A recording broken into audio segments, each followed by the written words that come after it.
ዕለተ እሁድ የምሽት ዜናዎችን ከመላው የስቱዲዮና የስርጭት ባለሙያዎች ጋር በጋራ በመሆን በምልክት ቋንቋው አማራ ያለው እንደዚሁም እኔ ሳህለ ገብርኤል ይትባረክ ዜናዎችን እየመራን ቆይታ እናደርጋለን። አብራችሁን ቆዩ። በአዲስ አበባ ለዓመታት የህብረተሰቡ ቅሬታ ሆኖ የቆየው የአየር ጤና ካራ 2 የመንገድ ግንባታ በቶሎ እንዲጠናቀቅ ነዋሪዎች ጠየቁ። የከተማ አስተዳደሩ መንገዶች ባለስልጣን በበኩሉ የግንባታ ሂደቱ የተጓተተው ከወሰን ማስከበርና ሌሎችም ጉዳዮች ጋር በነበሩ ችግሮች መሆኑን በመጥቀስ በዘንድሮ በጀት ዓመት ለማጠናቀቅ እየተሰራ መሆኑንም አስታውቋል። ንጉሱ በቃሉ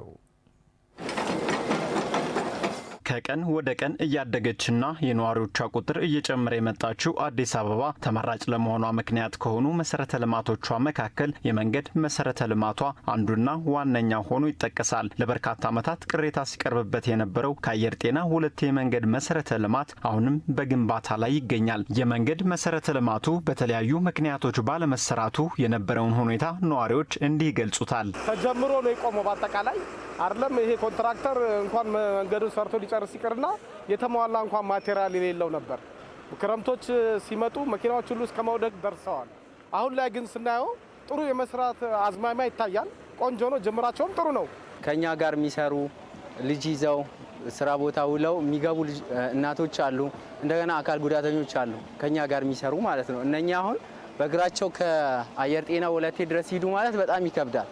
ስለዚህ ለዚህም ነው ቶሎ የሆነ ወይ አማራጭ መንገድ ወይም ደግሞ ቶሎ ስራው ተቀላጥፎ አልቆ እነኚህ ሰዎች እንዳይጎዱ አካል ጉዳተኞችንም ህፃናትንም ያማከለ እንዲሆን በተቻለ አቅም በፍጥነት ቢሰራ የተሻለ ይሆናል። የአየር ጤና 2 መንገድ እስካሁን አለመጠናቀቁ ችግሮችን እንዳባባሳቸውና በስራ ሰዓት ወጥቶ በጊዜ ወደ ቤት መመለስ እንዳስቸገራቸው ነዋሪዎች ይናገራሉ። በተለይም በጊዜ ቀጠሮ ይጠናቀቃል እየተባለ በተቀመጠለት የጊዜ ገደብ አለመሰራቱ ሌላ ችግርን ይዞ የመጣ ሆኗል። እንደ ነዋሪዎቹ ገለጻ ስራ ሰዓት ወጥተን በጊዜ ቤት እየገባን አይደለም። ይሄ ያው አንዳንድ ከመንገድ ከአሰራር ጋር ትንሽ ወደ ኋላ መቅረት ምናምን ነገር አለ። እንደዚህ በፊት እንዳየነው ሜክሲኮ ሳር ቤት አካባቢ እንደተሰሩት በፍጥነት እየተሰራ አይደለም። እንዳየነው ድልድዮች ምናምን እየተሰሩ ነው። መንገዱን በሰፊው ትኩረት ተሰጥቶበት እየተሰራ ነው። ይሄ ነገር ግን የበለጠ መሰራት አለበት። በእግር ከዚህ ከ2 ከኖክ አንስቶ እስከ አየር ጤና በእግር እየሄደ ነው ያለው። ይሄ ትልቅ በህብረተሰቡ ላይ ትልቅ ችግር እየፈጠረ ነው ያለው። እኛ መንገድን የመንገዶቹ የልማቶች ሁሉ አውራ መንገድ እንደሆነ እናምናለን። አሁንም መመቻቸት አለበት ብለን እናምናለን። ፕሮጀክቱን እየሰራ የሚገኘው የይርጋለም ኮንስትራክሽን የአየር ጤና 2 መንገድን ከተረከበ 3 ዓመታት ቢሆንም ስራውን ግን እስካሁን ማጠናቀቅ አልቻለም። ለመሆኑ ስራውን እንዳታጠናቀቁ ምክንያት የሆናችሁ ምንድን ነው ስንል ተቋራጮችን ጠይቀናል። የነበረው ችግሮች የወሰን ማስከበር ችግር በጣም ትልቅ ማነቆ ሆኖ ፕሮጀክቱን ወደ ኋላ እየጎተተው መጥቷል። አሁን በቅርብ አጠቃላይ ፕሮጀክቱን ከአጠቃላይ 5.6 ኪሎ ሜትር 3.3 ኪሎ ሜትሩን ነፃ ከወሰን ነፃ ሆኖ ተረክበናል። ከዛ በፊት የነበሩ ያው ያዝለቀቅ ነበሩ። ያዝለቀቅ ደግሞ የመብራት ኃይል የአንደርግራውንድ ኬብል ኦልሞስት ወደ 3 ኪሎ ሜትሩ ሙሉ ማነቆ ሆኖ ቆይቷል። አሁን ግን ሙሉ በሙሉ ነፃ ሆኖ እኛም በሙሉ አቅማችን ዴይ ኤንድ ናይት ብለን በሙሉ አቅማችን ወደ ስራ ገብተናል። ከዚህ በኋላ የሚቋረጥ ስራ የለም። ጨርሰን በአጭር ጊዜ ጨርሰን ለማስረከብ ከአዲስ አበባ መንገዶቹም ካለው የተቆጣጣሪ መሐንዲሶቹም ተነጋግረን በአጭር ጊዜ ለማስረከብ ቃል ገብተን የገባ ነው። ይህንን ጉዳይ በዋናነት ወደሚመለከተው የአዲስ አበባ መንገዶች ባለስልጣን ይዘን ሄደናል። የአየር ጤና 2 መንገድ በታሰበለት ጊዜ እንዳይጠናቀቅ ዋና ዋና የሚባሉ አስቸጋሪ ሁኔታዎች ምንድናቸው? ያነሳነው ጥያቄ ነው። እንደተባለው በጣም ዘግይቷል። ከ3 ዓመት በላይ በተለያዩ ምክንያቶች ናቸው የመንገዱ መዘግየት እንደ ምክንያት የሚጠቀሱት። ከዛ ውስጥ ዋና ዋናዎቹ የወሰን ማስከበር እንዲሁም ደግሞ የዋጋ መናርን ጋር ተያይዞ የፕሮጀክቱ ጋር አፈጻጸም ላይ ዲሌይ ተፈጥሯል ማለት ነው። ነገር ግን ከቅርብ ጊዜ ወዲህ የወሰን ችግሮችን በመቅረፍ እንዲሁም ደግሞ በተሻለ መልኩ አዲስ አበባ ከተማ መስተዳደር ከዋጋ ጋር ተያይዞ የተወሰነ አጀስትመንቶችን በመስራት ወሰን ላይ ያሉ ችግሮችን በመቅረፍ ስራ ተቋራጩ በሙሉ አቅሙ ወደ ስራ እንዲገባና በተለይ በዚህ በጀት ዓመት ሙሉ በሙሉ ለመጠናቀቅ ጥረት እየተደረገ ነው። የኮሪደር ልማቱን ተከትለው የተገነቡ የመኪና ማቆሚያ ፓርኪንጎችና የታክሲ አውቶቡስ ተርሚናሎች ይፈጸም የነበረ ስርቆትን በማስቀረት ረገድ የላቀ ሚና መጫወታቸው ተገለጸ። መሰረተ ልማቶቹ የትራፊክ ፍሰትን በማሳለጥ ረገድም አበርክቷቸው የጎላ ስለመሆኑም ተጠቅሷል። መቅደስ ደምስ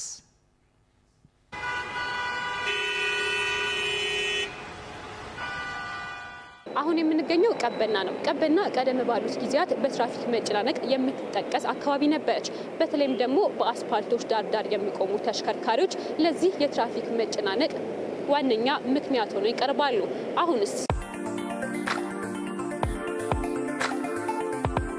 የኮሪደር ልማቱን ታኮ የተሰሩ መሰል የመኪና ማቆሚያ ፓርኪንጎች የቀበናን ብሎም የበርካታ የአዲስ አበባ አካባቢዎችን ገጽታ የቀየሩ ሆኗል። ከተሽከርካሪ ፍሰት እስከ ነፃ የሰዎች እንቅስቃሴ አበርክቷቸው የላቀ ነው። ድሮ ትርምስ ነው። በጣም ህዝቡና መኪናው አንድ ላይ ተገባብቶ አታገኙም። ትራንስፖርትም እንደልብ አታገኝም። አደጋው የሚከፋ ነው። መኪናም የሰውም አደጋ ላይ ይደርሳል። መኪና ላይ አደጋ ላይ ይደርሳል። ለምሳሌ እኔ አሁን ከአቃቂ ነው የመጣሁት፣ ጉዳይ ለማስፈጸም እዚህ ነው የመጣሁት። ትራንስፖርት ከመገናኛ እዚህ ለመጋዝ ምንም አልተጨናነኩም። ከመገናኛ ያገኘው አሁን ወደ ቅድስተ ማርያም የሚሄደው ከቅድስተ ማርያም አሁን ከዚህ 6 ኪሎ ይዛለሁ፣ ከ6 ኪሎ ቅድስተ ማርያም። አሁን ትራንስፖርቱ መጨናነቅ የለም።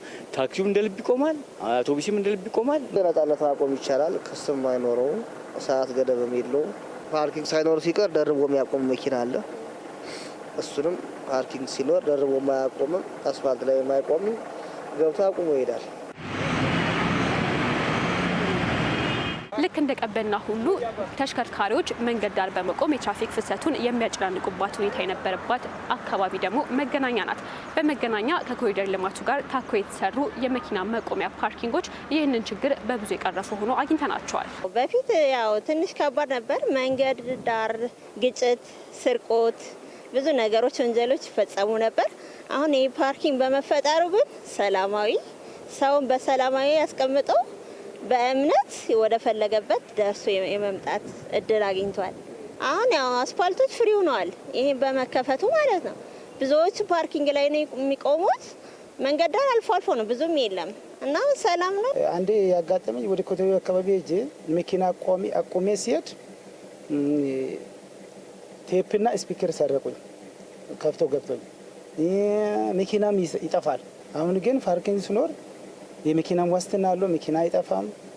የተለያዩ ነገሮች አይሰርቅም። እኔ አሁን የመጣሁት ባንክ ሊገባ ነበር እዚህ ኦሮሚያ እና እዚህ አቆሜ ባንክ ገብቼ ስወጣ ችግር የለም፣ ስጋት የለውም። አይቶብ ሰራ መገናኛ ነው የሚሰራው፣ ግን በጣም ይጨናንቃል መንገዱ። አሁን ግን ነፃ ነው፣ ምንም አይጨናንቅም። መንገዱ ፍሪ ነው። በመጣበት ምንም መቆም የለም። ሰው መውረድ ብቻ ነው። ከዛ አውርደን መንቀሳቀስ ነው እንጂ ጭንቅ የለው። እነኚህ የመኪና ፓርኪንግና ተርሚናሎች ምን ለውጥ አመጡ ስንል ሙያዊ ማብራሪያንም እንጠይቃለን። ምጥ የያዛት እናት እንኳን በሰላም ቶሎ ወደ ሕክምና የማደርስበት፣ የታመመ ሰው ቶሎ ሕክምና እርዳታ የማያገኝበት ነበረ። በአሁኑ ሰዓት ግን ህዝቡ ምንም የሚንገላታው ነገር የለም። ቀጥታ ሄዶ የሚፈልገው ቦታ ላይ በሰልፉን ይሰለፋል። ስርቆትም አይፈጸምበትም። የሚፈልገው ቦታ ላይ የሚፈልገው ሰዓት ላይ ለመሄድ የሚያስችል ነው። እኛ በርቀት እዚህ ጋር ቆመን እንኳን ልናይ የምንችልበት አኳኋን የተፈጠረው የትራፊክ ፖሊሱንም ድካሙን ቀንሶለታል። በዚህ ጉዳይ ላይ የአዲስ አበባ ከተማ የትራፊክ ማኔጅመንት ባለስልጣን ምላሽን የምንጠይቅ ይሆናል። ከተማችን ውስጥ እስከ ቅርብ ጊዜ የነበሩ የፓርኪንግ የተርሚናል መሰረተ ልማቶች ብዙ አልነበሩ። ከኮሪደር ልማት ጋር ተያይዞ በ2016 ጀምሮ በርካታ የፓርኪንግም የተርሚናልም መሰረተ ልማቶች ሲገነቡ ቆይቷል። በአጠቃላይ ከፓርኪንግ አንጻር ስናይ የህንፃ ስር ፓርኪንግ፣ የመንገድ ዳር ፓርኪንግ፣ በኮሪደር የለሙ ትልልቅ መሰረተ ልማቶችን ጨምሮ ከ70 ሺህ በላይ ተሽከርካሪዎችን በአንድ ጊዜ ማስተናገድ አቅም ያለው የፓርኪንግ መሰረተ ልማት የተፈጠረበት ሁኔታ አለ። ታክሲዎች አላግባብ ተገቢ ባልሆነ ቦታ የሚቆሙበት ሁኔታ ነበር። አውቶቡሶች ተገቢ ባልሆነ ቦታ የሚቆሙበት ሁኔታ ነበር። ለመብራት ለአደባባይ በጣም ቀረብ ብሎ ይቆሙ ስለነበረ መብራት የትራፊክ መብራቱ እንኳን በአግባቡ ኦፕሬት እንዳያደርግ እክል ሆኖ የነበረበት ሁኔታ ነበር የነበረው። የኮሪደር ልማቱ ግን የታክሲ ተርሚናሎች፣ የአውቶቡስ ተርሚናሎች፣ ፌርማታዎች፣ የታክሲ ቤዎችን ማስተካከል የተቻለበት ሁኔታ አለ። ይሄም የትራፊክ ፍሰቱን በማስተካከል አደጋን በመቀነስ ረገድ የነበረው ሚና በጣም ትልቅ ነበር። አሁን እንደምናየው ከነበርንበት ሁኔታ በአንጻራዊነት የትራፊክ ፍሰቱ በብዙ ተሻሽሎ የሚታይበት ሁኔታ ነው ያለው።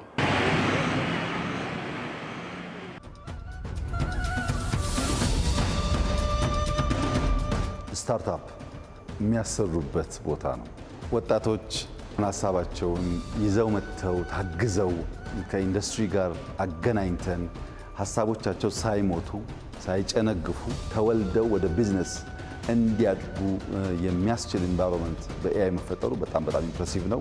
መንግስት ይሁነኝ ብሎ አስቦ ትውልድ ላይ መስራት እንዳለበት የሚያመላክት የሚጨበጥ ነገር ነው። በመንግስትና በግለሰቦች በመንግስትና ሀሳብ ባላቸው ሰዎች በሚፈጡ ሰዎች መካከል ያለው ግንኙነት በትምህርት ቤት ውስጥ ማለፍ ብቻ መሆን የለበትም። ትምህርት ቤት የራሱ የሚሰጠው ቤዚክ እውቀት አለ። ከዚያ ባሻገር ግን የተለየ ታለንት ያላቸው ሰዎች እየታገዙ ሀሳቦቻቸው እንዲወለዱ ማድረግ ከቻል ኢትዮጵያ ውስጥ በጣም በርካታ ሀሳቦች፣ በጣም በርካታ ስራዎች፣ ኩባንያዎች ይፈጠራሉ ማለት ነው። የኛ ኤአይ ያለበት ደረጃ የሚናቅ አይደለም። ተቀላቅሞም አይናቅም፣ ይዞታውም አይናቅም። ያከማቻቸው ቁሶች፣ ሀብቶች፣ እውቀቶች፣ ሶፍትዌሮች እና የዴታ ማከማቻ ቋቶች በሙሉ የሚናቁ አይደሉም። ይህንን በደንብ ጠብቀን ሳይበላሽ እንዲያደርግ ማድረግ ከቻል ለኢትዮጵያ በከፍተኛ ደረጃ ፋይዳ ያለው ትውልድ ነገ የሚኮራበት ስራ እንደሚሆን ተስፋ አደርጋለሁ።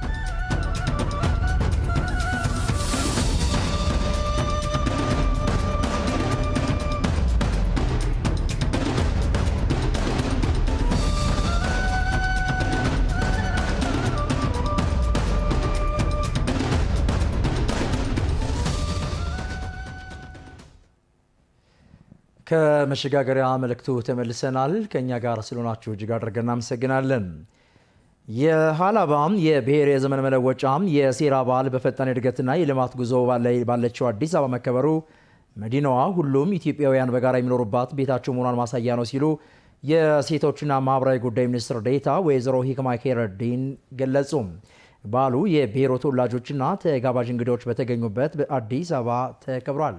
ጸጋ ታደለ ተጨማሪ አላት። መልከ ብዙ መገለጫዎች ባሏት ኢትዮጵያ በርካታ ማንነቶች፣ ሃይማኖቶችና ባህሎች ለዘመናት ተከባብረው ኖረዋል። ጉራማይሌነት ውበትን ባላበሷት ሀገራችን ታዲያ የየራሳቸውን የዘመን መቁጠሪያ በመቀመር አዲስ ዓመትን የሚቀበሉ ብሔሮች በርካታ ናቸው። ከነዛ መካከል የሀላባ ብሔረሰብ አንዱ ነው። ሰላም፣ ፍቅር፣ አንድነትና የመቻቻል እሴቶች ጎልተው የሚታዩበት የሴራ በዓል ደግሞ የብሔሩ የዘመን መለወጫ ነው። አርሶ አደሩ ለዓመት የለፋበትን አዝመራ ወደ የቤቱ የሚያስገባበት ቀድሞ ሰብስቦ የጨረሰውም የእፎይታ ጊዜውን በሚያጣጥምበት ወር የሚከበረው ሴራ በብሔሩ ተወላጆች ዘንድ ትልቅ ቦታ የሚሰጠውም ነው። በዓሉም የአካባቢው ተወላጆችና ሌሎችም እንግዶች በተገኙበት በአዲስ አበባ ተከብሯል። የበዓሉ ታዳሚዎችም ሴራ ከዘመን መለወጫነት ባሻገር በውስጡ ትልልቅ እሳቤዎችን መያዙን የገለጹ ሲሆን በዓሉ በአዲስ አበባ መከበሩ አንድነትን የሚያጎላ እንደሆነ ይጠቅሳሉ። አዲስ ዓመት ማለት ነው። በሀላባ ብሔረሰብ የራሱ ቀን አቆጣጠር አለው፣ የራሱ ወር አቆጣጠር አለው፣ ዓመት አለው። ስለዚህ ልክ እንደ መስከረም ይሄ ደግሞ የሀላባ ብሔረሰብ ታኅሳስ አዲስ ዓመት ነው። ይህንን በዚህ መልኩ ነው የሚያከብረው። በተለይ ልጆችን፣ ወጣቶችን አጠቃላይ ባህላቸውን፣ ወጉን፣ ታሪኩን በደንብ እንዲረዱ ከማድረግ አንጻር ይህንን ስርዓት ይጠቀማል። ይሄ በሀገር ውስጥም ከሀገር ውጭም በየዓመቱ በጣም በደመቀ ሁኔታ ነው የሚከበረው። የግጭት አፈታታችን በሱ ነው የሚፈታው። የሰርግ ስርዓታችን በሱ ነው የሚፈታው። የለቅሶ ስርዓታችን በሱ ነው የሚፈታው። ሁሉ መስተጋብራችን ማለት ነው። የመንግስትን በርደን ለምሳሌ የፍርድ ቤት ስርዓቶችን ከፍርድ ቤት አቅም በላይ የሆኑ ኬዞችን ጭምር ማለት ነው በሴራ ስርዓት ነው የሚፈቱት እና ሴራ ለሀላባ ህዝብ፣ ሴራ ለዲሞክራሲ ስርዓታችን ግንባታችን የራሱ የሆነ ትልቅ አስተዋጽኦ አለው። አዲስ አበባ ላይ ይህን እድል አግኝተን በማክበራችን በጣም ደስተኛ ነን። አንደኛ ባለንበት ከሀላባ ምን አሁን ከሀላባ ነው የመጣሁት። እዚህም ያሉት ባሉበት እንዲያከብሩ የተመቻቸበት ሁኔታ ውስጥ ያለው ደስ ይላል። የሀገራችን ባህላችን መገለጫ ነው ሴራችን። በዓሉ በጣም አሪፍ ነው፣ ደስ ይላል፣ በጣም ደስ ይላል። ያው ባህላችን ለማስተዋወቅ በየአገሩ እያከበር ነው። ሴራ በማህበረሰቡ ውስጥ ሰላም እንዲሰፍንና እያንዳንዱ ሰው በሀገር የእድገትና የልማት ጉዞ ላይ የራሱን አሻራ እንዲያበረክት አስተዋጽኦ ያለው መሆኑን የገለጹት ደግሞ የሴቶችና ማህበራዊ ጉዳይ ሚኒስትር ዴኤታ ወይዘሮ ሂክማ ኬረዲን ናቸው። ማህበረሰቡ ውስጥ ሰላም እንዲኖር ከዛ ባሻገር ደግሞ የልማት ስራው እንዴት ነው በትብብርና በቅንጅት መሄድ ያለበት። የሀላባ ህዝብ ያው ድሮም እንደሚታወቀው በርካታ የልማት ስራዎችን መንግስትን አግዞ ጋፑን ሞልቶ የሚሰራበትና የልማት ፍላጎቶችን በመንግስት ካልተከናወኑ በራሱ የማድረግ አቅም አለው። ከዚህ ጋር በተያያዘ እንግዲህ ይህንን ስራ እንዴት እናስኪደው፣ እንዴት እንተባበር፣ ማናችን ምን እናድርግ የሚሉ ጭምር ውሳኔዎችን በጋራ አሳልፎ ከዛ በኋላ በመንግስት ደረጃ ደግሞ የሚስፈለጉ የልማት ስራዎችን ተቀናጅቶ ተባብሮ የሚሰራበት ነው። እንደ ሀገር ለተጠየቁ የልማት ስራዎችን አሻራውን ያስቀምጣል። በዓሉ በፈጣን የእድገትና የልማት ጉዞ ላይ ባለችው አዲስ አበባ በዚህ ልክ መከበሩ መዲናዋ ሁሉም ኢትዮጵያውያን በጋራ የሚኖሩባት ቤታቸው መሆኗን ማሳያ ነውም ብለዋል። አዲስ አበባ ላይ መከበሩ ያው አዲስ አበባ የሁላችንም መዲና ናት። ሁሉም ባህሎች፣ ሁሉም እምነቶች፣ ሁሉም ተቻችሎ አብሮ በጋራ መኖርን የምናስተምርበት በጋራ ለመኖር ደግሞ ራሳችንን የምናዘጋጅበት ነውና ስለዚህ አዲስ አበባ ላይ መከበሩ እዚህ ላለነው ብቻ ሳይሆን በመላ ኢትዮጵያ ላሉ ሁሉም ይህ በዓል ያላባ ብቻ አይደለም፣ የሁሉም ኢትዮጵያዊ ነው። ስለዚህ እንደ ኢትዮጵያዊ ደግሞ በጋራ የሚያደርጉንን ጉዳዮች ደግሞ በጋራ ይዘን የምንሄድበትና ልማትን፣ አንድነትን፣ አብሮነትን በጋራ የምንማርበት ነው። የበዓሉ ማጠቃለያ ጥር 3 2018 ዓ.ም ሴራ በዓላችን በህብር የመቻል አቅም ማሳያችን በሚል መሪ ሀሳብ በዞን ደረጃ እንደሚከበርም ተመላክቷል። በኢትዮጵያም ጠንካራ ብሔራዊ መግባባትን በማስፈን የዳበረ ዲሞክራሲ ስርዓትና የፖለቲካ ምህዳር ለመፍጠር የሀገራዊ ምክክሩ ያስገኘውን ወርቃማ ዕድል ሁሉም ዜጋ ሊጠቀምበት እንደሚገባ የሲቪል ማህበረሰብ ድርጅቶች ምክር ቤት ገለጸ። የኢትዮጵያን ሀገራዊ ምክክር አሳታፊ አካታችና ታማኒነት ለማስጠበቅ በተከናወኑ የቅድመ ጉባኤ ምክክር ሂደቶች ላይ አዎንታዊ ድጋፍ እያደረጉ እንደሚገኝም ጠቅሰዋል። ዘገባው የኢትዮጵያ ዜና አገልግሎት ነው። አፈወርቅ አለሙ ያቀርበዋል። የኢትዮጵያ ሀገራዊ የምክክር ኮሚሽን ለዋናው ሀገራዊ የምክክር ጉባኤ የሚቀርቡ አጀንዳዎችን የማደራጀትና ግብዓቶችን የማሰባሰብ ተግባራት በማከናወን ላይ እንደሚገኝ ማሳወቁ ይታወሳል። የሲቪል ማህበረሰብ ድርጅቶች ምክር ቤት ፕሬዝዳንት አህመድ ሁሴን ኢትዮጵያውያን ምክክር በማድረግ በጋራ አጀንዳዎች ላይ መግባባት ባለመፍጠራቸው ሀገር ዋጋ ስትከፍል መቆየቷንም ገልጿል። በዚህም መነሻነት ሀገራዊ ምክክሩ ለዘመናት ሲንከባለሉ የቆዩ ብሔራዊ አጀንዳዎች ላይ የጋራ መግባባትን ለመፍጠር የሚያስችል ከፍተኛ ስፍራ የሚሰጥ ወርቃማ ዕድል መሆኑንም ተናግረዋል። በኢትዮጵያም በሀሳብ የበላይነት የተመሰረተ ሀገራዊ ምክክር በማካሄድ ብሔራዊ መግባባትን ማጠናከር የሚያስችል የዳበረ የዴሞክራሲ ስርዓትና የፖለቲካ ምህዳር መፍጠር እንደሚያስፈልግም አንስተዋል። የኢትዮጵያውያን ሀገራዊ ምክክር አሳታፊ አካታችና ታማኒነት ለማስጠበቅ በተከናወኑ የቅድመ ጉባኤ ምክክር ሂደቶች ላይ አዎንታዊ ድጋፍ እያደረጉ እንደሚገኝም ጠቅሰዋል። ዲሞክራሲ ባህል ልምምዳችን የተሻለ እንዲሆን የሚያደርግ ትልቅ አጀንዳ ነው። ለመጪው ትውልድ አለመግባባቶች ሊፈቱ የሚችሉት የሀገራዊ ምክክር ኮሚሽኑ ባደረገው አይነት መንገድ በመመካከርና በመነጋገር ነው የሚለውን አገራችንን ሊያሳድግ የሚችለው ከተጋላጭነት ከአገር ተጋላጭነት ሊያድነንም የሚችለው መነጋገርና ራሳችንን መጠበቅ ያሉብንን ችግሮች በውስጥ አቅም መፍታት የሚለውንም አስተማሪ ሆኖ የሚቀጥል ነው የሚሆን። ብሔራዊ መግባባትን ለማጠናከርና አንድነትን ለማጽናት ሀገራዊ ምክክር ትልቅ ዕድል መሆኑንም አመላክተዋል። በቀጣይ ጠንካራ ብሔራዊ መግባባት የሰፈነባት ኢትዮጵያን ለመገንባት የተፈጠረውን የሀገራዊ ምክክር ዕድል ሁሉም ዜጋ ሊጠቀምበት እንደሚገባ አስረድተዋል። ሀገራዊ ምክክር ኮሚሽኑ ካሉብን ችግሮች አንጻር ስናየው ለሀገራችን ትልቅ መሰረት የሚጥል አሁን በዛም በዚህም የምናነሳቸው ችግሮች ምንጫቸው እንዲደርቅ ሊያደርግ የሚችል ትልቅ ኃላፊነት ይዞ የመጣ ኮሚሽን ነውና ይሄንን በአግባቡ እንድንጠቀምበት ማስቻል አለብን። ይሄ የመንግስት ጉዳይ አይደለም። በመንግስት የተናጠል ውሳኔ የሚወሰኑ ጉዳዮች አይደሉም። አገራዊ ምክክሩ ላይ የምንመካከርባቸው ጉዳዮች።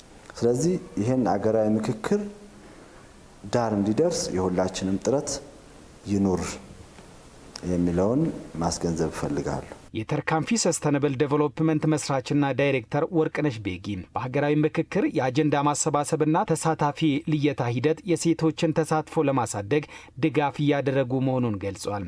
በዚህም ሴቶች በሀገራዊ ምክክር የአጀንዳ ማሰባሰብና ተሳታፊ ልየታ የምክክር ሂደት የነቃ ተሳትፎ በማድረግ ብሔራዊ መግባባት የሚሹ አጀንዳዎችን ለኮሚሽኑ ማስረከባቸውንም ተናግረዋል። የዋይቡንቱ ዩዝ ፒስ ቢልዲንግ አሊያንስ ጸሐፊ ሲሳይ ታረቀኝ በኢትዮጵያ ሀገራዊ ምክክር የአጀንዳ ማሰባሰብና ተሳታፊ ልየታ የምክክር ሂደትም የወጣቶችን የነቃ ተሳትፎ የሚያረጋግጡ ተግባራትን እያከናወኑ እንደሚገኙም አንስተዋል። በቀጣይም ለዋናው የኢትዮጵያ ሀገራዊ ምክክር ጉባኤ ስኬት አስፈላጊውን ድጋፍ ሁሉ አጠናክረው እንደሚቀጥሉም ነው ያረጋገጡት። የሀገራዊ ምክክሩ ፍሬ እንዲያፈራ ከግቡ እንዲደርስ ሁሉም ባለድርሻ አካል የኔ ነው ብሎ እንዲቀበለው በሁሉም ስራዎቻችን ውስጥ አስገብተን ሁሌም እናነሳዋለን፣ እናወራዋለን።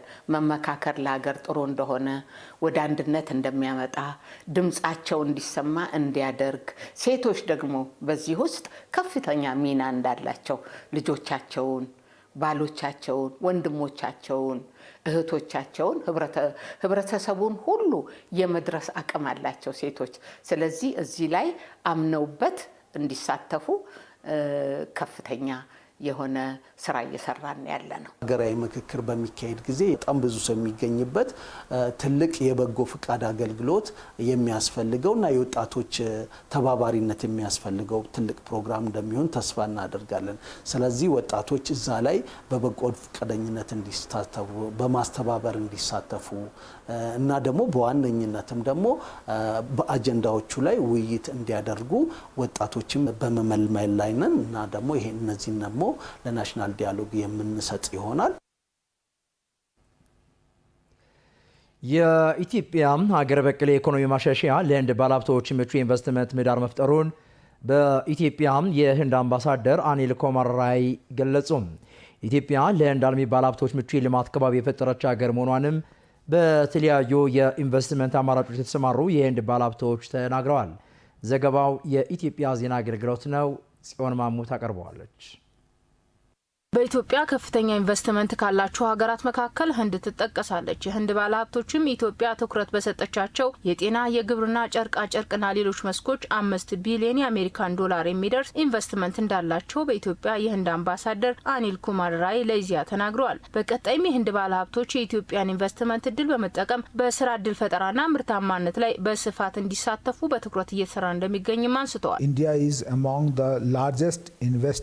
ህንድ በኢትዮጵያ ከፍተኛ የውጭ ባለሀብቶች ካላቸው ሀገራት አንዷ ናት። በአሁኑ ወቅት ያለው የኢንቨስትመንት መጠን 5 ቢሊዮን ዶላር ይጠጋል። ተጨማሪ 1.5 ቢሊዮን ዶላር ኢንቨስትመንት በሂደት ላይ ነው። አብዛኞቹ ኢንቨስትመንቶቻችንም እንደ ጤና ባሉ ቅድሚያ በተሰጣቸው ዘርፎች ላይ ያተኩራሉ። በዚህም አስፈላጊ መድኃኒቶችን በማምረት ላይ እንገኛለን። በግብርና ዘርፍም የውጭ ምንዛሬ ግኝት ላይ የጎላ ሚና እየተጫወትን እንገኛለን። ሌላው ወሳኝ ዘርፍ ደግሞ ጨርቃ ጨርቅ ነው። በተጨማሪም በአውቶሞቢል ምርት ያለንን ተሳትፎ እያሳደግን ነው። በእነዚህ ኢንቨስትመንቶች ከ75,000 በላይ ለሚሆኑ ዜጎች ቀጥተኛ የስራ ዕድል መፍጠር ችለናል። የህንድ አልሚ ባለሀብቶች በኢትዮጵያ ያላቸው ኢንቨስትመንት ልማት በርካታ ኢትዮጵያውያን በስራ ዕድል ፈጠራና በዲጂታላይዜሽን ቴክኖሎጂ ሽግግር ጉልህ አስተዋጽኦ እያበረከተ መሆኑንም አስረድተዋል። በኢትዮጵያ ተግባራዊ የሆነው ሀገር በቀል የማክሮ ኢኮኖሚ ማሻሻያ መርሃ ግብር ለህንድ ባለሀብቶች የኢንቨስትመንት ፍሰት ምቹ ምህዳር መፍጠሩንም አብራርተዋል። በኢትዮጵያ በተካሄደው የሀገር በቀል ኢኮኖሚ ማሻሻያ በዲጂታል ኢትዮጵያ 2030 ስትራቴጂ በአረንጓዴ አሻራ መርሃ ግብር ከተሞችን ለአኗኗር ምቹና ዘመናዊ ለማድረግ እየተሰራ በሚገኘው የኮሪደር ልማት መርሃ ግብር የቢሾፍቱ አየር መንገድ ፕሮጀክትና በሌሎች በርካታ ዘርፎች ምክንያት አሁን ላይ የትብብር አድማሳችን መስፋት ችሏል። የአዲሱ ትውልድ ህንዳውያን ባለሀብቶችም በኢትዮጵያ በኢንፎርሜሽን ቴክኖሎጂና በስታርታፕ ዘርፎች ላይ ኢንቨስት ለማድረግ እየተዘጋጁ ይገኛሉ። በኢትዮጵያ በኢንቨስትመንት ከተሰማሩ የህንድ አልሚዎች መካከል የሙሃን ግሩፕ ድርጅቶች ስራ አስኪያጅ ሀሽኮታሪ የኢትዮ ህንድ የዳበረ ግንኙነት ኢንቨስትመንት አድማሳችንን ለማስፋት እድል ፈጥሮልናልን ብለዋል። የኢትዮጵያና ህንድ ታሪካዊ ወዳጅነት ወደ ስትራቴጂክ አጋርነት መሸጋገሩም የህንድ ባለሀብቶች በኢትዮጵያ የሚኖራቸውን ዘርፈ ብዙ ኢንቨስትመንት ለማሳደግ ወሳኝ እድል እንደሚፈጥርም ገልጸዋል። ሪፎርሞቹ መስመር ይዟል፣ መሬት ላይ ወርዷል፣ ተግባራዊ ሆኗል። የውጭ ምንዛሬ ችግር የለም እና የድሬዳዋ ነጻ ንግድ ቀጠና ተጀምሯል። ጥሩ የመንገድ ኮኔክሽን አለን። ስለዚህ እነዚህ ኮኔክሽኖች ከኢትዮጵያ በላይ ሰፋ ያለ ገበያ ይሰጠናል። የካዲላ ፋርማሲውቲካል ኢትዮጵያ ምክትል ስራ አስኪያጅ ሬጂ ጆን የህንድ ጠቅላይ ሚኒስትር ናሬንድራ ሞዲ የኢትዮጵያ ጉብኝት የሀገሪቱን ስትራቴጂክ አጋርነት ለማጎልበት ጉልህ አስተዋጽኦ አለውም ብለዋል። የጠቅላይ ሚኒስትሩ ጉብኝትና የኢትዮጵያ የማክሮ ኢኮኖሚ ማሻሻያም የሀገሪቱን የንግድና ኢንቨስትመንት ትብብር በማሳደግ የህንድ ባለሀብቶችን የኢንቨስትመንት ፍሰት እንደሚያሳድግም ገልጸዋል። ኢንዲያን ካምፓኒ ሹድ come here and ኢትዮጵያ ለኢንዱስትሪ ምቹ የሆነች ሀገር በመሆኗ የህንድ ኩባንያዎች ወደዚህ ሊመጡ ይገባል። በተለይ ቂሊንጦ የኢንዱስትሪ ፓርክ ለፋርማሲውቲካልና ለኬሚካል ኢንዱስትሪ አገልግሎቶች እየሰጠ ይገኛል። ይህም በዘርፉ ያለውን ከፍተኛ ፍላጎት ህንዳውያን ኩባንያዎች መጥተው ኢንቨስት እንዲያደርጉ ጥሪ አቀርባለሁ። come and invest here since the demand is also more. የትህነግ ቡድን የመልሶ ማቋቋም ስራን በማደናቀፍ ተፈናቃዮችን የስራ ፖለቲካው መጠቀሚያ ያደረገ መሆኑን የስምረት ለዲሞክራሲ ፓርቲ ገለጸ። ህገወጥ ቡድኑ የእርዳታ ለተፈናቃዮች እንዳይደርስ በማድረግ ረሃብ ለመፍጠር እየሰራ መሆኑንም ፓርቲው አመላክቷል። ዘገባው የኢትዮጵያ ዜና አገልግሎት ነው። ሪፖርተራችን ይታያል አጥናፉ እንደሚከተለው ያቀርበዋል። የስምረት ዲሞክራሲያዊ ፓርቲ የምክር ቤትና የሚዲያና ኮሙኒኬሽን ዘርፍ አባል ጣዕመ አረዶም ከኢዜአ ጋር ባደረጉት ቆይታ እንደገለጹት በትግራይ ውስጥ የሚንቀሳቀሰው ህገወጥ ቡድን ተፈናቃዮችን ወደ ቀያቸው ተመልሰው እንዳይቋቋሙ እንቅፋት ፈጥሯል ብለዋል። ተፈናቃዮችም የሴራ ፖለቲካው መጠቀሚያ እያደረገ እንደሚገኝ ተናግረዋል። ህገወጥ ቡድኑ ለፖለቲካ ትርፍ ሲል በተፈናቃዮች ስም እንደሚነግድ አመልክተው ተፈናቃዮችን በማስፈራራት ችግር ውስጥ በማስገባት ለረሃብ እያደረጋቸው እንደሚገኝም ጠቁመዋል። በጣም አደገኛ ቡድን ነው። በተፈናቃዮች ስም ብዙ ጊዜ ነግደዋል። በጣም ብዙ ጊዜ ሲከስ ሌላ አካል ብቻ ነው የሚከሰው። ፌዴራል መንግስትን ይከሳል፣ ስምረትን ይከሳል። የማይከሱ አካል የለም። ተፈናቃዮች እንዳይመለሱ ያደረገው በተግባር ግን ከ2016 ጀምሮ ራሱ ነው። ከሄደው ስንዴና ሌላ አይነት የእርዳታ አይነቶች በአይነትም በምንም በብርም የሚሰጠው ይቀበላቸዋል። በተግባር የሚደረጉ ነው የምነግርሽ። ከእያንዳንዱ ተፈናቃይ ከ300 ብር እስከ 2000 ብር ይቀበሏቸዋል። ብር ከሌላቸው የተሰጣቸውን ስንዴ ሽጠው እንዲሰጣቸው ያስገድዷቸዋል። አንዳንድ ጊዜ ስንዴው ብቻ ተሰጥቷቸው ዘይቱን ሌላውን ነገር የት እንደሚገባ አይታወቅም። የእርዳታ የሚያቀርቡ ኢንተርናሽናል ኤንጂኦዎች እና ሌሎች አካላት በቀጥታ ነው የሚሰጧቸው እርዳታው። እስከዛች ድረስ ትሄድና ስቶሯ ከገባች በኋላ ሰው ሳይወስድ ወይም ከተቀበለ በኋላ ዞሮ ይቀበሏቸዋል። በተጨማሪም ህገወጥ ቡድኑ ለተፈናቃዮች የሚላከውን እርዳታ በመቀማት ለፖለቲካ ዓላማ እያዋለው እንደሚገኝም አመልክተዋል። መብታቸውን የሚጠይቁትን ደግሞ እያስፈራራ ጉዳት እያደረሰባቸው እንደሚገኝም ገልጸዋል። በአሁኑ ወቅት በትግራይ ክልል በተለይም በመጠለያ ጣቢያዎች እየደረሰ ያለው አስከፊ ችግር ህገወጥ ቡድኑ በሴራ የፈጠረው መሆኑን አብራርተዋል። ይህ ህገወጥ ቡድን የተፈናቃዮችን ችግር፣ ሞትና ስቃይ እንዲቀጥል እያደረገ ነው ያሉት አቶ ጣዕመ በተለይም ወደ ክልሉ የሚገባውን ሰብአዊ እርዳታና ቁሳቁስ ለተረጂዎች በቀጥታ መድረሱን በተለያዩ አካላት ማረጋገጥ እንደሚገባ አመልክተዋል። ለዚህ ሁሉ ተጠያቂ የሚሆነው እዚያ ያለው ቡድን ነው። ሁሌም በተሳሳተ ስሌት በተሳሳተ መንገድ እስካሁን የነበሩ በሙሉ ታሪኮች ብናያቸው እንደዛ ናቸው። አሁን ሌላ ስህተት የተፈጸመ የመጨረሻና በጣም ክፉ የሆነ ውጤት ሊያመጣ የሚችል ጉዳት ሊፈጥር የሚችል አይነት መንገድ እየተከተለ ነው። ህገወጥ ቡድኑ የሴራ ፖለቲካውን ለማራመድ ሲል በጭካኔ ትግራይ ችግር እንዲቀጥል እያደረገ እንደሚገኝ ማስተዋል። የፌዴራል መንግስት በመጠለያ ጣቢያዎች ለተፈናቃዮች እያደረገ ያለውን ሁለንተናዊ ድጋፍ አጠናክሮ መቀጠል እንዳለበትም ተናግረዋል። የአዲስ አበባ ከተማ አስተዳደር መዲናዋ አዳዲስ የመዝናኛ አማራጮች እንዲኖሯት ከማድረግ ባሻገር ነባር የመዝናኛ ስፍራዎች እንደ አዲስ እንዲደራጁና የአማራ ገጽታ እንዲላበስ እያደረገ ይገኛል። ከነዚህ ስፍራዎች መካከል የኢትዮጵያ ኮሪያ ዘማቾች መታሰቢያ ፓርክና የአንበሳ ግቢ ይገኙበታል። ስፍራዎቹ ለከተማ ነዋሪ አማራጭ መዝናኛ ስፍራ ሆነው እያገለገሉ እንደሆነም ነዋሪዎቹ ገልጸዋል። ሀብታሙ ሙለታ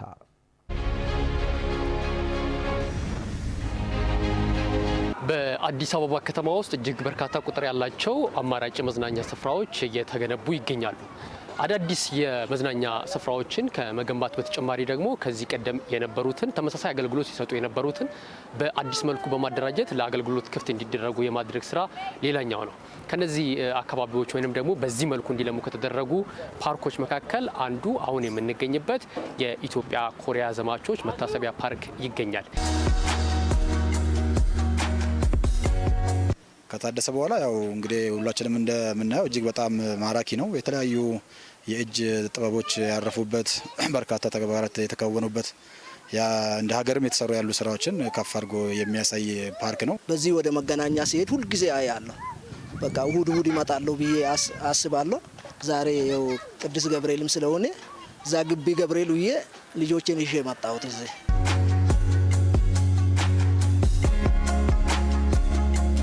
የኮሪያ ዘማቾች መታሰቢያ ፓርክ እንግዲህ ለልጆች ብቻ የተመቻቸ አይደለም። ቀደም ብለን ስናነሳ እንደነበረው ከዛ ባሻገር አዋቂዎች ጥሩ ጊዜን የሚያሳልፉበት ጭምር መሆን የቻለው አንደኛ አካባቢው ንጹህ ሆኗል።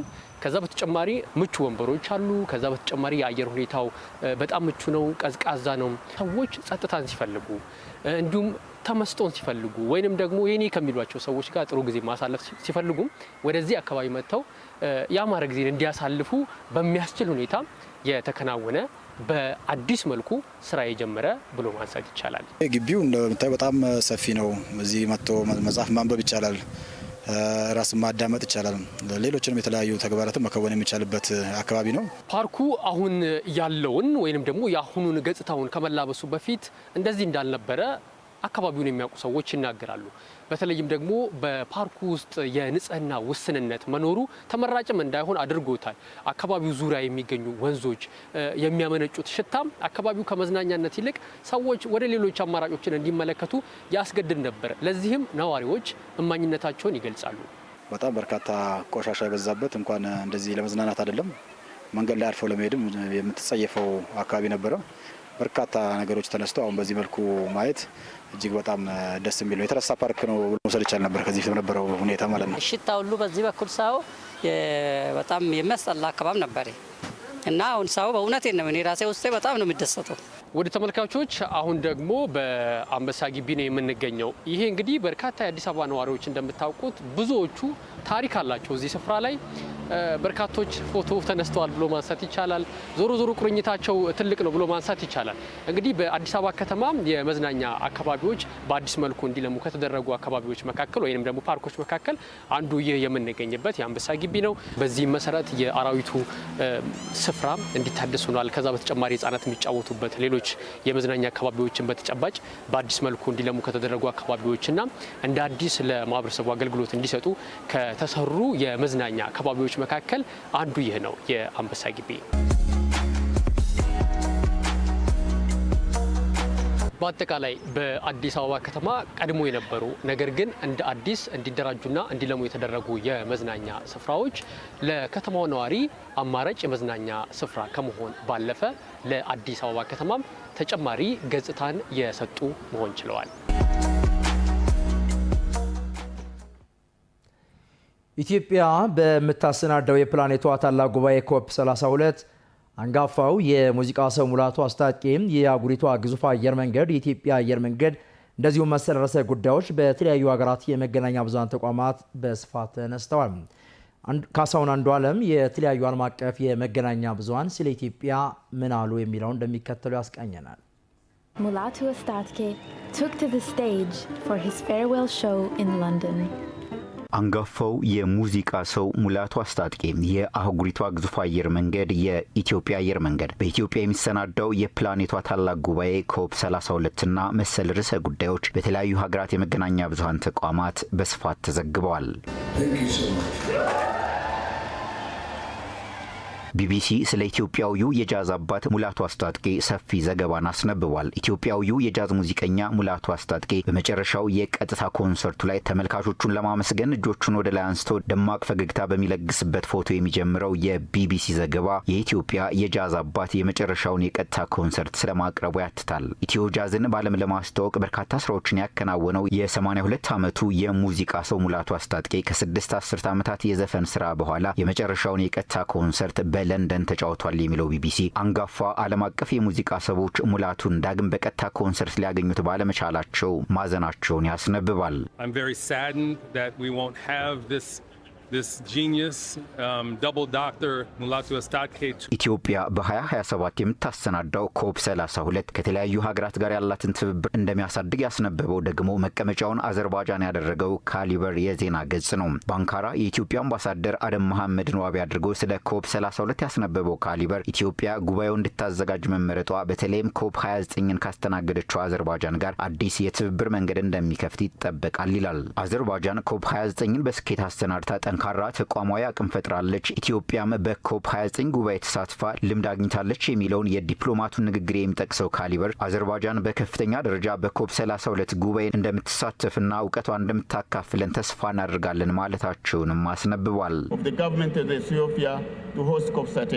የቻይናው የዜና ወኪል ጂንዋ ደግሞ ቡናና የኢትዮ ቻይና ኢኮኖሚያዊ ትብብርን ቀዳሚ ጉዳዩ አድርጎታል። የኢትዮጵያ ቡና የንግድ ማዕከል በቻይና ሁናን ግዛት ዡዡ ከተማ በይፋ መመረቁን መነሻ አድርጎ ስለ ቡናና ኢትዮ ቻይና ኢኮኖሚያዊ ትብብር ሰፊ ሀተታን ያስነበበው የዜና ወኪሉ የቡና መገኛዋ ሀገር ኢትዮጵያ በቻይና ገበያ በስፋት መግባት መጀመሯን ያነሳል። በሳምንቱ የመጨረሻ ቀናት በሁናን እየተካሄደ የሚገኘው የመጀመሪያው የኢትዮ ቻይና የቡና ኢኮኖሚና የንግድ ትብብር ኮንፈረንስ በሁለቱ ሀገራት መካከል እያደገ የመጣውን የኢኮኖሚና የንግድ ትስስር አጉልቶም አሳይቷል። ወደ 300 የሚጠጉ የመንግስት ባለስልጣናት፣ ባለሙያዎች፣ የድርጅት ተወካዮችና የንግድ መሪዎችን ያሰባሰበው ኮንፈረንሱ የቡና መገኛዋና በዓለም አቀፍ ደረጃ ከፍተኛ ጥራት ያላቸውን የቡና አይነቶች የምታቀርበውን ኢትዮጵያን በቻይናውያን ዘንድ በስፋት ማስተዋወቅ አስችሏል ይላል የዢንዋ ዘገባ። በቻይና የኢትዮጵያ አምባሳደር ተፈራ ደርበው ከጣቢያው ጋር ባደረጉት ቃለ ምልልስ በቻይና በፍጥነት እያደገ የመጣ የቡና ፍላጎት መኖር የኢትዮጵያ የውጭ ንግድ እንዲጨምር አስችሏል ብለዋል። የህንዱ ዕለታዊ ጋዜጣ ቢዝነስ ስታንዳርድም ኢትዮጵያ ቀዳሚ የዜና ርዕሱ ነበረች። ጠቅላይ ሚኒስትር አብይ አህመድና ናሬንድራ ሞዲ ያደረጉትን ስምምነት ተከትሎ የህንዱ ሬልቴል ኮርፖሬሽን በአዲስ አበባ ዘመናዊ የዳታ ማዕከል ለመገንባት ከሀገሪቱ የውጭ ጉዳይ ሚኒስቴር ጋር ውል መዋዋሉን አስነብቧል። እንደ ጋዜጣው ዘገባ ከሆነ የዳታ ማዕከሉ በኢትዮጵያ የውጭ ጉዳይ ሚኒስቴር ህንፃ ውስጥ የሚገነቡ የተለያዩ አገልግሎቶችን የሚያካትት ሲሆን አጠቃላይ የፕሮጀክቱ ግንባታ 4 ዓመታትን ይፈጃል ተብሏል። የአህጉሪቱ ግዙፍ አየር መንገድ የኢትዮጵያ አየር መንገድም ትኩረታቸውን የአቪዬሽን ኢንዱስትሪ ላይ አድርገው ለሚሰሩ ሚዲያዎች ቀዳሚ ርዕሰ ጉዳይ ሆኖ ሳምንቱን አሳልፏል። የኢትዮጵያ አየር መንገድ በአፍሪካ የመጀመሪያ የሆነውን ኤ350 አውሮፕላንን ሙሉ የቀለም ቅየራና ቅብ በስኬት ማጠናቀቁ የአቪዬሽን ዘርፍ ባለሙያዎችን ትኩረት ስቧል። በሁለት አውሮፕላኖቹ ላይ የተከናወነው ሙሉ የቀለም ቅየራና ቅብ የአየር መንገዱን የጥገና ክፍል አቅም ያሳየ ነው የሚለው የወርልድ ኤርላይን ኒውስ ዘገባ፣ ይሄም አየር መንገዱን በአፍሪካና በመካከለኛው ምስራቅ መሪ አድርገዋል ይላል። የኢትዮጵያ አየር መንገድ እነዚህንና መሰል የአውሮፕላን ጥገና አገልግሎቶችን ለራሱ ብቻ ሳይሆን ለሌሎች ተቋማትም እየሰጠ መሆኑን ያስነበበው ሲምፕሊ ፍላይንግ ድረገጽ የኢትዮጵያ አየር መንገድ በደማቅ ታሪኩ ላይ ሌላ ድምቀት ጨምሯል ብሏል። አየር መንገዱ እየተጠናቀቀ ባለው የፈረንጆቹ ታህሳስ ወር ከፍተኛ ተጓዦችን ካስተናገዱ የአፍሪካ አየር መንገዶች ውስጥ ከቀዳሚዎቹ ተርታ እንደሚሰለፍም ተዘግቧል።